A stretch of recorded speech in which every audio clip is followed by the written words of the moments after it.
ملک کو آزاد کرنے میں جو سب سے بڑا ہاتھ ہے وہ مسلمانوں کا ہے، وہ علماء کرام کا ہے۔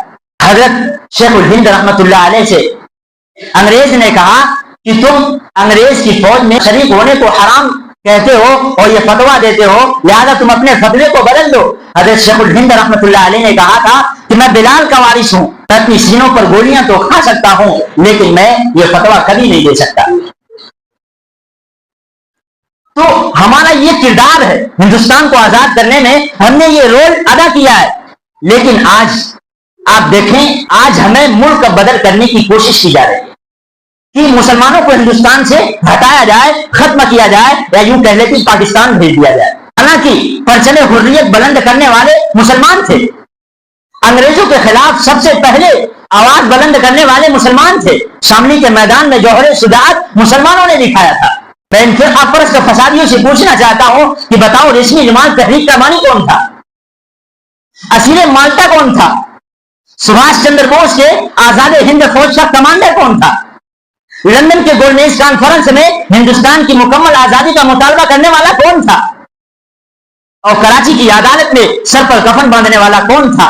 اور آزادی کے متوالوں اور حریت کے متوالوں کو انقلابی ترانہ سرفروشی کی تمنا اب ہمارے دل میں ہے، دیکھنا ہے زور کتنا بازوئے قاتل میں ہے۔ کس نے دیا تھا؟ مسلمانوں نے دیا تھا۔ آج حضرت شیخ الہند رحمت اللہ علیہ کو یہ لوگ بھول گئے، انہوں نے حضرت شیخ الاسلام مولانا حسین احمد مدنی کو بھلا دیا، انہوں نے مولانا ابوالکلام آزاد کے کارناموں کو بھلا دیا، انہوں نے مسلمانوں کے کردار کو بھلا دیا اور قربانیوں کو بھلا دیا۔ آج یہ ہم سے وفاداری کے ثبوت مانگتے ہیں، آپ دیکھ لیں۔ اور یاد رکھیں ہندوستان اسی وقت تک محفوظ رہ سکتا ہے جب تک ہندوستان کے باشندے، تمام ہندوستان کے اندر رہنے والے جب تک یکجٹ ہو کر رہیں گے ہندوستان اس وقت تک محفوظ رہے گا۔ لیکن جب ہندوستان کے اندر تفریق ہو جائے گی، ہندو مسلم کا معاملہ آ جائے گا، یا یوں کہہ لیں کہ پھر آوارانہ فساد برپا ہو جائے گا، تو یاد رکھیں ہندوستان محفوظ نہیں رہ سکتا۔ اور ہندوستان آزاد بھی اسی وقت ہوا، مسلمان لڑتے رہے لیکن تنہا ایک صدی تک مسلمانوں نے انگریزوں سے لڑا، لیکن ہندوستان آزاد تب ہوا جب سب یکجٹ ہو گئے۔